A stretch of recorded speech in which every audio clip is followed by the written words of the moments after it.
Ratatouille, released in 2007 and is directed by Brad Bird, who has also directed such films like The Iron Giant, The Incredibles, Mission Impossible Ghost Protocol, Tomorrowland, and The Incredibles 2. And this film has the voice cast of Patton Oswalt, Ian Holm, Janine Garofalo, Brad Garrett, Lou Romano, and Peter O'Toole, who voices a food critic that I would never, ever want to cook for, or hell, even if he became a movie review critic, I wouldn't want to present my movie reviews to him, because I feel like I would just be destroyed. Patton Oswalt voices Remy, who is an unusual rat, who is a young rat with an unusual sense of smell. And this talent allows him to develop wonderful dishes that he tries to feed to his family. However, after a recent encounter with the owner of the household that his rat clan is living in, Remy finds himself in the greatest place on earth to find the best cuisine, Peri Flante. And he finds the last remaining restaurant by his favorite chef ever, Gusteau. And while scrounging around for food, decides to make the soup there that's being cooked even better than what it's at. And the fantastic recipe is mistaken for the new boy of the kitchen, Alfredo Linguini, who saw the rat putting all the spices in. So now the two team up to become the best chef in the world and to run this restaurant. I did not realize how old this film was. 2007. I was thinking that this was maybe early 2010s, like 2012, somewhere around there. And I've never seen this movie before. Everyone that I know has seen this movie and said, oh my god, it's amazing. You have to see it. And I think I purchased it a couple of years ago. I bought it for my wife when she got her wisdom teeth out because I know she was going to be laid up that entire weekend, so I wanted her to have some movies to watch. And I remember buying this one, but just like the vast majority of films that I own, it just sat on the shelf and we never watched it.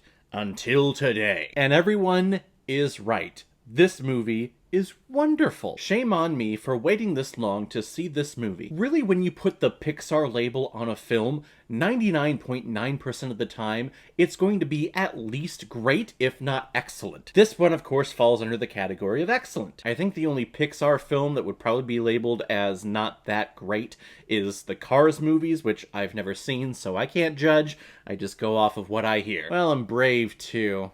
I tried watching that. I had to stop halfway through. But everything else from Pixar, Toy Story, A Bug's Life, The Incredibles films are all great because they all know how to tug at your heartstrings and get you behind your main characters. This little rat, Remy, first off, looks just like my cat Victor, so whenever he was on screen and giving like those puppy dog eyes, I couldn't help but see my cat, who just had surgery and is recovering very nicely.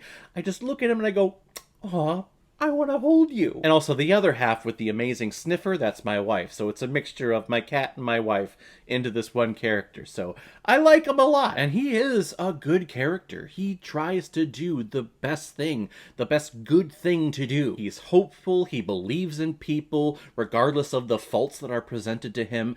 I guess the only tick mark that I would have on his character is that he's always so good and he's always awesome. From an early age, when he's learning how to cook and he's going through the cookbook, he always makes whatever the food is just amazing and extraordinary. And we never see like a moment of he's trying something and, oh no, maybe that didn't work, and then he improves upon it. It's just always been, hey, you're awesome the entire time at cooking.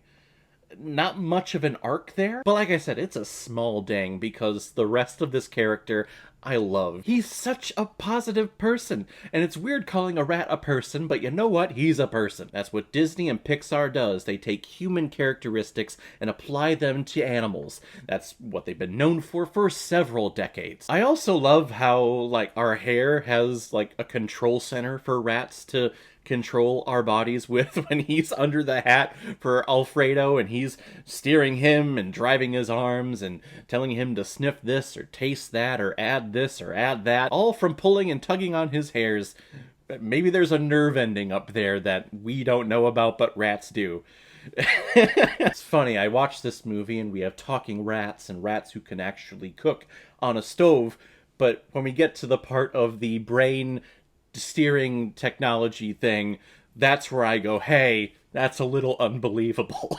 It's my stupid brain. Just, you gotta turn that off and go like, yeah, okay, there has to be a way that this happens, and that's what they came up with, so fine, let's just go with it. And I like the culinary world that they invest in. You can tell that they did extensive research into this entire world, and talked with many professional chefs on how a kitchen works. So there's a difference between cooking in your own kitchen and developing recipes and figuring out taste and things like that, but going into the kitchen with a restaurant and being able to produce dishes very quickly for paying customers is a whole different atmosphere than just plain cooking. And I also like how they tackle the social aspects of women in the culinary world, and how they have to work 10 times as hard to get advancements in the culinary world than a man does. When they brought that up, I was like, yeah, alright, way to go, Disney, way to present the issue here. And the main message behind this movie is that anyone can cook.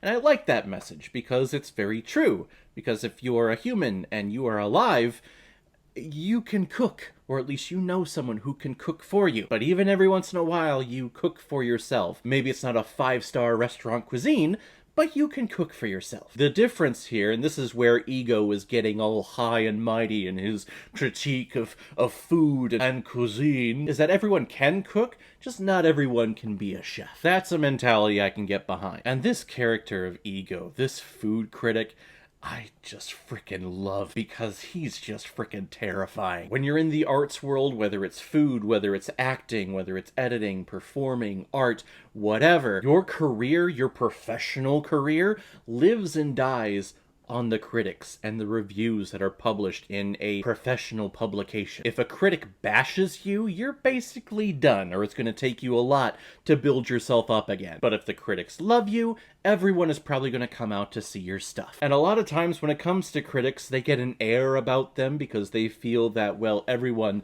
depends on me and my opinion, so that nose goes all the way up in the air because they think they're so high and mighty. But there is a beautiful, pitch-perfect article critic review that Ego presents and publishes at the end of this movie that I think touches beautifully and perfectly on the idea of criticism. It's one of the greatest pieces of dialogue I've ever heard in a movie. This is easily one of the main staples of Pixar. Shame on me for waiting this long to have finally watched this movie, but I finally have, and I'm going to watch it many more times to come. I'm going to give Ratatouille 4.5 out of 5 Blu-rays. It's good. It's good.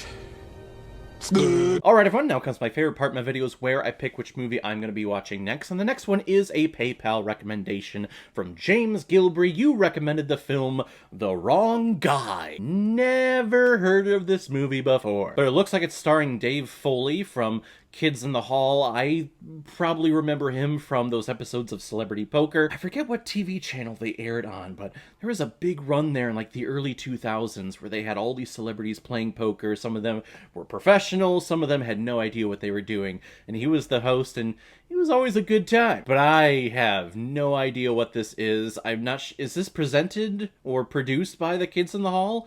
I know that was kind of around that time when they were big and popular, at least when their episodes were being aired on Comedy Central. But hey, we'll check it out next time. If any of you have recommendations of films that you want me to review on here, you can make a PayPal donation on the main page of my YouTube channel. Any size donation will do. Just attach your movie recommendation with your donation, and if I have access to it, I will watch it, review it, give you a shout out on the channel, and get my review of it published as quickly as I possibly can. So guys, if you've seen Ratatouille, what did you think about it? Or if you've never seen it before and you stumbled across it because of this video, then comment below, let me know what you thought about it. And as always, if you like what you see here, if you like my take on movies, then hit the subscribe button and make sure you hit that bell so you'll know the next time I release my next movie review. So guys, I will see you next time with my review of The Wrong Guy. So in the meantime, be well, be good to each other, and go watch a movie. Take care, guys.